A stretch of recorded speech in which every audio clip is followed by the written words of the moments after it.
नमस्कार जी, मेरा नाम है दीपक और मेरे साथ है आनंद सर। तो हम आनंद सर की लाइफ स्टोरी पे एक सीरीज़ बना रहे हैं और ये उस सीरीज़ का 11th वीडियो है। पीछे के 10 वीडियो मैं होप करता हूँ कि आप लोगों ने देखे होंगे जो भी रेगुलर इसे देख रहे हैं। और आगे की वीडियोज़ के लिए मैं ये बोलूँगा कि अगर आपके मन में भी कोई क्वेश्चन है जो इनकी लाइफ से रिलेटेड हो या इन वीडियो से रिलेटेड हो, आप वो कमेंट बॉक्स में लिख देना ताकि आगे की किसी वीडियोज़ में हम वो कवर कर लेंगे। तो हम अभी तक पीछे 2 वीडियो में हमने शांति निकेतन का ज़िक्र करा और जैसा कि शांति निकेतन का सबसे ज़्यादा इफ़ेक्ट रहा है सर की लाइफ में, इफ़ेक्ट इन द सेंस कि वो सर को अब तक की शायद सबसे खूबसूरत जगह लगी होगी हर महीने में। तो अभी भी कुछ वीडियोस हम शांति निकेतन के एक्सपीरियंस को और जानेंगे और कवर करेंगे। तो आज की इस वीडियो में सर मैं जानना चाहूँगा कि शांति निकेतन में कुछ ऐसे लोगों के बारे में बताइए हुँ, कि जो आपको लगता हो कि उन्होंने आपके ऊपर छाप छोड़ी या आप उनसे हुँ, हुँ, इन्फ्लुएंस थे, इम्प्रेस थे? हुँ, हुँ। एक तो पुशुदी जिनके बारे में मैं बोल ही रहा था, मतलब टैगोर जी की ग्रैंडडॉटर, वो अच्छा, अडॉप्टेड थी ओके। और वो 60-62 साल की, तो वो रोज़ मुझे घुमाने ले जाती थी सुबह और अपने पुराने दोस्तों से, प्रोफ़ेसर से उस ज़माने के, जो बहुत बुज़ुर्ग हो गए थे, उनसे मिलवाती थी। और मैं उन सबसे वही पूछता था कि पीछे की कुछ बातें बताओ हुँ, अपने ज़माने की, हुँ, शांति निकेतन कैसा था? तो पुशुदी का काफ़ी योगदान रहा। खुद तो कम बोलती थी हुँ, उस ज़माने के बारे में, लेकिन उनके दोस्त, एक उनके हस्बैंड, उनका नाम था डॉक्टर लाला, अच्छा, वो दाँत के डॉक्टर थे ओके। और काफ़ी ह्यूमरस कैरेक्टर, हुँ, हुँ, पीते बहुत थे, ओके। उनके बारे में मैं बताऊँगा। तो वो मुझे स्टोरी फ़ॉर्म में सुनाते थे, हुँ, खाते समय। तो अभी मैं उन पे ज़्यादा विस्तार से बाद में बोलूँगा, तो एक वो थे। हुँ, एक मैंने जो अपनी स्टडीज़ की होंगी वहाँ, हुँ, हुँ, वहाँ एक ऐसी लाइब्रेरी थी जो जर्मनी ने डोनेट की थी। पूरी लाइब्रेरी टैगोर जी को डोनेट की। ओके। हाँ, ये सेकंड वर्ल्ड वॉर का टाइम था और ये नोबेल अवार्ड मिल चुका था उनको 1912 में। तो ये लगभग सेकंड वर्ल्ड वॉर की तैयारियाँ हो रही थी उस समय और जब ये वॉर चल रहा था, उस समय गीतांजलि से बहुत ज़्यादा मदद मिली लोगों को। हुँ, सब तो टूटे हुए थे। उसके बारे में कभी बात करेंगे कि गीतांजलि में ऐसा क्या था कि लोगों ने इतना एप्रिशिएट किया। मतलब जहाँ जाएँ, वहाँ स्टैंडिंग ओवेशन जिसको बोलते हैं कि इतना स्वागत कि जैसे सीधे जीसस क्राइस्ट आ गए हों। और वो यूरोप में कहीं से कहीं जाना हो, जो मित्र देश थे, मित्र देश का मतलब जिनकी आपस में बनती हुँ, थी, हुँ, तो उनको प्राइवेट प्लेन मिल जाते थे। अच्छा, हाँ, टैगोर जी हाँ, को। कि जिसमें केवल वो और उनके साथी जितने हैं, वो ट्रैवल करते थे। और तो ये एक जर्मनी ने एक पूरी लाइब्रेरी, कितनी किताबें होंगी उसमें, लाखों में क्या पता करोड़ तक हों, वो डोनेट की थी। तो पूरा शिप, मतलब एक अच्छा, करना पड़ा उसके लिए। अच्छा। शिप अ आया किताबें लेके जर्मनी से। जर्मनी से कलकत्ता, फिर वहाँ से तब ट्रक वगैरह में। तो सेंट्रल लाइब्रेरी, वहाँ मुझे एक से एक किताबें मिल जाती थी। तो वहाँ फिर काफ़ी सारी किताबें मिली उस ज़माने की। जो विज़िटर्स थे, जो राइटर्स थे टैगोर जी के बारे में, जिन लोगों ने बोला, अ, एक वो था। अच्छा, बाय द वे वहीं मुझे ये किताब मिली, varieties of religious experience, William okay, James. William James की किताब, और वो पहली बार कोई आध्यात्मिक चीज़ मैंने पढ़ी थी और उसमें रियल एक्सपीरियंसेस हैं, मिस्टिकल एक्सपीरियंसेस। तो उ उससे पहले मुझे कुछ एक्सपीरियंसेस हुए थे, हुँ, तो कई चीज़ें बिल्कुल मुझे लगा कि ये अच्छा, ये क्या बोल रहे हैं। तो ये था। अब तो पुशीदी के बारे में मैं काफ़ी बता ही चुका हूँ, तो मैं डॉक्टर लाला के बारे में थोड़ा बताऊँ। अच्छा, तो डॉक्टर लाला ने बोला कि आनंद, तुम हमारे साथ खाना खा लो, हुँ, अ, शाम को, दिन में भी खा सकते हो। अब मैं उनके साथ बहुत ज़्यादा मुझे मैंने कहा यार कहाँ इनके साथ बंद-बंद जाऊँगा मैं। हुँ, मैंने कहा जी दिन में तो नहीं, दिन में नहीं तो शाम को खा ले। हुँ। मैंने कहा अच्छा। अच्छा भी मैंने पहले नहीं बोला, पहले मैं ना बोलता रहा, तेरे को बहुत शर्म आता है तो पैसा दे देना थोड़ा। अच्छा। तो उन्होंने इतना कम पैसा बोला हाँ, कि इतना पैसा दे देना, हुँ, अब तब तेरे को खराब नहीं लगेगा। हुँ, अच्छा तो चलो मैंने कहा, इतने प्यार से बोल रहे हैं। तो होता क्या था कि पुष्पु दी तो 7 बजे सो जाती थी, हुँ, पहले ही खा के। हुँ। 7:30 के करीब हम बैठते थे। ये बहुत बड़ी टेबल, उधर डॉक्टर लाला, इधर मैं अच्छा, और एक सर्वेंट होता था उनका। ओके। बहुत बढ़िया-बढ़िया खाना टेबल अब मैं तो खा लेता था बहुत जल्दी, 10-15 मिनट में। तो डॉक्टर लाला जैसे उन्होंने 2-4 कौर लिए और कहानी सुनाना शुरू और पीते बहुत थे, हुँ, तो पिए हुए होते थे। हुँ, क्योंकि आनंद उधर नेहरू जी बैठा था, इधर टैगोर जी था और भी ये को जर्मनी से कोई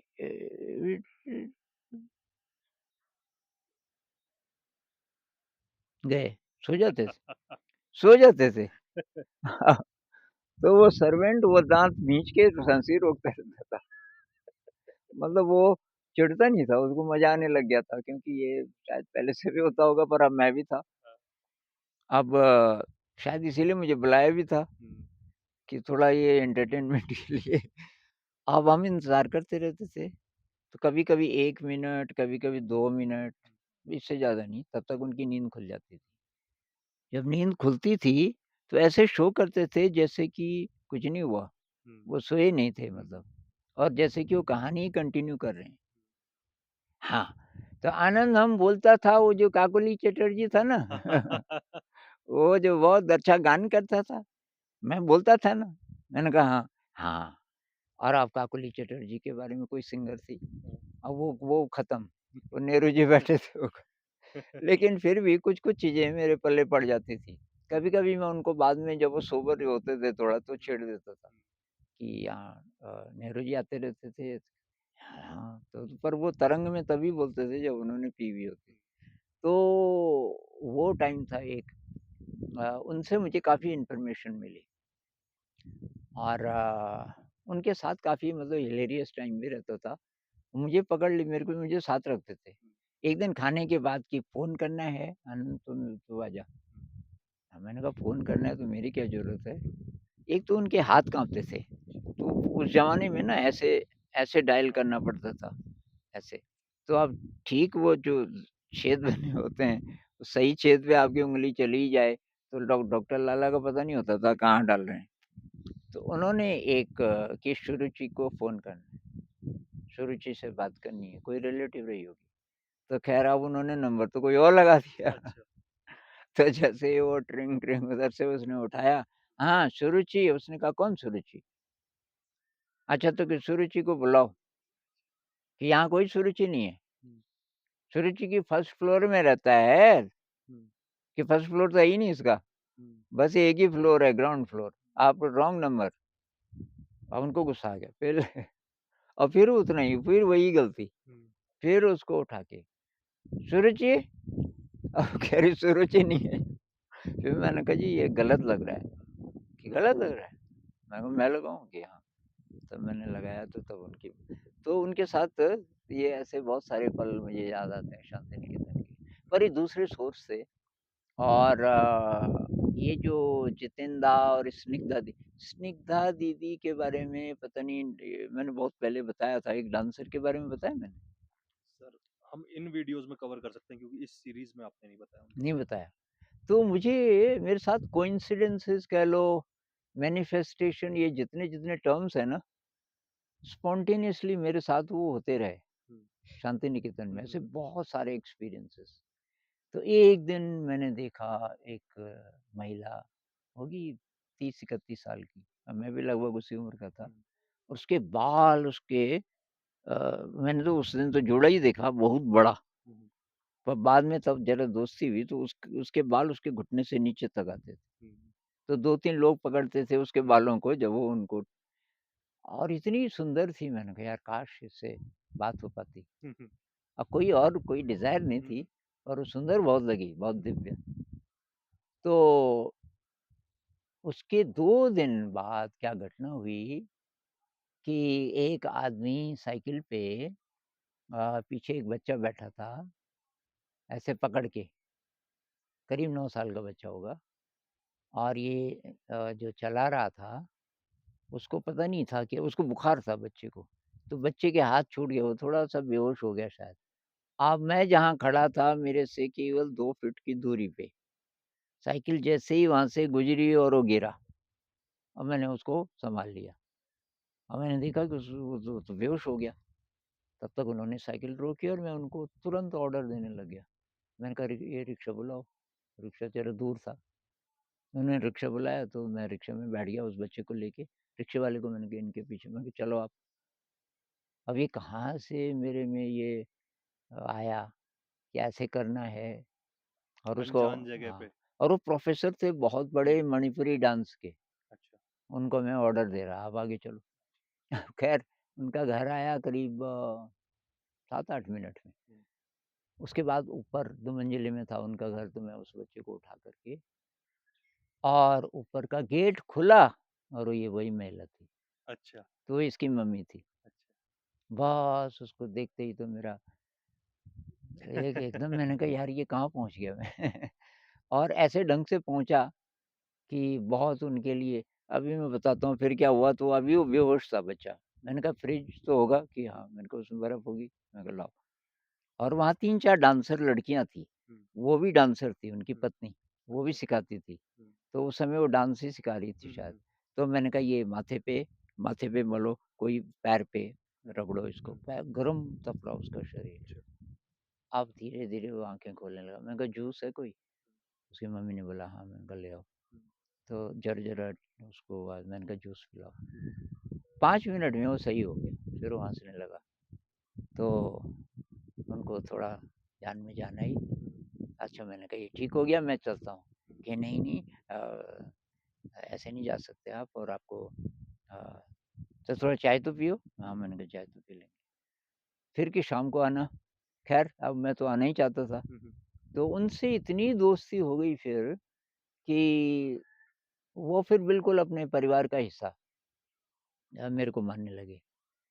तो वहाँ वो, उसको शक रहता था पत्नी को कि ये जो नई-नई लड़कियाँ हैं डांसर, इन पे दिल आ जाता है। ये जितेंद्र का, हुँ, उनके अच्छा उनके हस्बैंड का। हस्बैंड का नाम हुँ, था, तो वग़ैरह।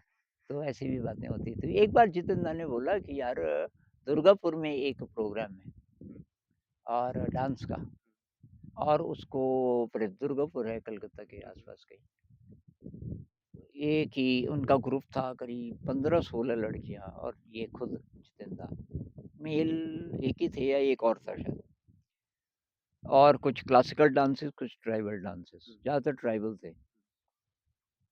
और कि यार जिसको इंग्लिश में बोलना था, और जिसको हमने बुलाया था, एक लड़की ऑस्ट्रेलियन, वो आई नहीं, अभी कोई खबर भी नहीं। तो कि यार तू इसको प्रेज़ेंट कर दे। मैंने कहा मुझे तो डांस के बारे में कुछ ही नहीं पता। अरे कि बस बोलना है कि अब आपके सामने ये होगा और हुँ, अब हुँ, ये होगा। हर डांस के बारे में कि तू ले लिख ले 2-3 लाइनें, तो हुँ, मैंने कहा बोलो। तो 12-13 डांस थे। हुँ, हर एक के बारे में मैंने कि भई ये जैसे कि ये मणिपुरी डांस है, और ये वो है, और ये वो है। तो मैंने कहा चलो फिर तो ठीक है। थोड़ी बहुत इंग्लिश तो मैं बोल ही लेता हुँ, था। अब वहाँ गए, और जैसे ही वो अ, मतलब शुरुआत हुई, तो अचानक आए वो पीछे से, वो मेकअप हो रहा था।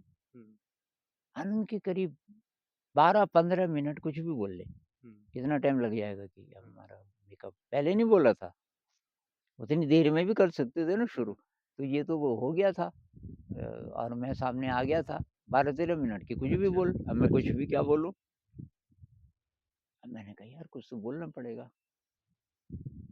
तो मैंने कहा okay, I will give you a brief uh, review, rather difference between Indian classical dances and Western classical dances. Okay. तो मैंने बोला ये कि हमारे जो क्लासिकल डांस हैं, तो ये मिथोलॉजी से इनकी ये थीम्स लिए गए हैं। जैसे राधा कृष्ण वगैरह-वगैरह। जो वेस्टर्न डांस है उनका रिलीजियस बेसिस हो ये ज़रूरी नहीं है।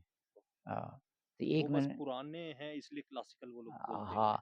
तो मैंने कहा ये बहुत बड़ा डिफ़रेंस है, तो वहाँ आप बात कर सकते हैं स्टाइल की हुँ, और चीज़ों की। हुँ, लेकिन यहाँ जब आप डांस देखते हो, तो उसके साथ आपको वो कहानियाँ भी याद आती हैं। जैसे राधा कृष्ण का है, हुँ, हुँ, राधा कृष्ण के बारे में आप बिल्कुल, पहले से जो जानते हैं, बिल्कुल। मेरे को पता नहीं कब 15 मिनट हो गए, तो उनको थोड़ा-थोड़ा हिंदी आती थी फिर से, जितेंद्र वो कर रहे श, श मैंने कहा ये आवाज़ कहाँ से आ रही? तो मैंने देखा, अबे शाला कितना बार बोलेगा, इधर आ। तो मुझे टाइम को ब तो मैंने कहा ये ज़्यादा टाइम हो गया? क्या ज़्यादा हम कब से बैठे हैं यहाँ मेकअप करके। तो ख़ैर उसके बाद तब मैंने ये सारा तो वो कॉन्फिडेंस जो मुझे मिला वो श इतनी बड़ी स्टेज पे शायद वो पहला मौका था हुँ, इस तरह से बोलने का और मैंने देखा कि मैंने आराम से बोल दिया। हुँ, लोगों ने मान भी लिया। हुँ, अब सब मेरे पास आ रहे अच्छा। कि it was a great program hmm, and hmm, आप कितने कमाल के मतलब डांस डायरेक्टर हो। हुँ, अरे हुँ। मैंने कहा यार ये हैं वो जितेंद्र अब जितेंद्र बाद में गए कि शाला इतना मेहनत किया हम 1.5 महीना से ये कोशिश कर रहा है ये सब इसके पास आ रहा है। ये हँसते हुए बोलते थे। हुँ, उनका भी काफ़ी योगदान है और काफ़ी चीज़ें वो तो बहुत पुराने नहीं थे, पर जब से वो आए थे और उनकी जो पत्नी थी वो वहीं की थी, वहीं हुँ, पड़ी थी हुँ, स्निग्धा दीदी, तो वो भी बताती थी पुराने समय के बारे में थोड़ा बहुत, उनका उतना पुराना नहीं था, हुँ, पर इनका भी रोल रहा और ये वीणा दीदी और शामली दीदी इनके हुँ, बारे में मैं काफ़ी बता चुका हूँ, तो इनका रोल तो था ही। मुख्य ये लोग थे जिनका बहुत बड़ा रोल था और बाकी बुक्स का हुँ। कि उस ज़माने के बारे में और जैसे पुशुदी जिनसे मिलवाती थी, उनसे मुझे काफ़ी चीज़ें पता चली। अच्छा, तो इस टाइम अच्छा आपको कितना टाइम मिला शांति निकेतन में रहने को? 2 साल करीब, अच्छा 2 साल के 2 करीब साल और आप वहाँ कोई टीचर नहीं थे, आप किसी को कुछ पढ़ा कुछ नहीं रहे थे, कुछ नहीं, कुछ नहीं। आपको बस वहाँ रहने का मौका मिल गया बस 2 साल। बस मैं एकदम फ्री था, हुँ, एकदम खाली हुँ, और कहीं भी जा सकता था। कुछ दिन मैंने संगीत जॉइन किया। हुँ, वो कुछ मित्र बन गए तब धीरे-धीरे, जब मुझे करीब 1 साल हो गया। उन्होंने कहा कि तेरी आवाज़ अच्छी है। एक उड़िया प्रोग्राम हुआ हुँ, कहीं, ओके, वो सारे उड़िया लोग थे। हुँ, उन्होंने मुझे इनवाइट कर दिया, उड़िया दोस्त कुछ थे, कुछ गाओ। हुँ, तो मैंने ये फ़िल्मी गाना एक है ना, मधुबन में राधिका नाचे रे, हाँ, इसमें बीच में तान भी है। ओ दिल ना दिल दा नी दा दा रे दीन दीन ता ना ना ना दिल दा नी ये भी आता था मुझे। ये भी गा दिया, वो बड़े इम्प्रेस हो गए। अच्छा। कहने लगे यार कि ये तो सीखता क्यों नहीं है? हाँ, तो कुछ सीखा हुँ, क्लासिकल? मैंने कहा ऐसे ही सुन-सुन के। नहीं किया जॉइन कर, हुँ, चलो हम तेरे को ले जाते हैं। तो एक मैडम थी वो हफ्ते में 2 ही दिन आती थी। हुँ, तो कुछ दिन मैं गया, हुँ, कुछ दिन मैं गया उसके बाद फिर 2 साल होने वाले थे मैंने छोड़ ही दिया शांति निकेतन। पर हाँ, ओके, तो मुझे लगता है इस वीडियो में हम इतना रखते हैं, हुँ, बाकी आगे की कन्वर्सेशन हम हुँ, अगली वीडियो में करेंगे। ठीक। Thank you.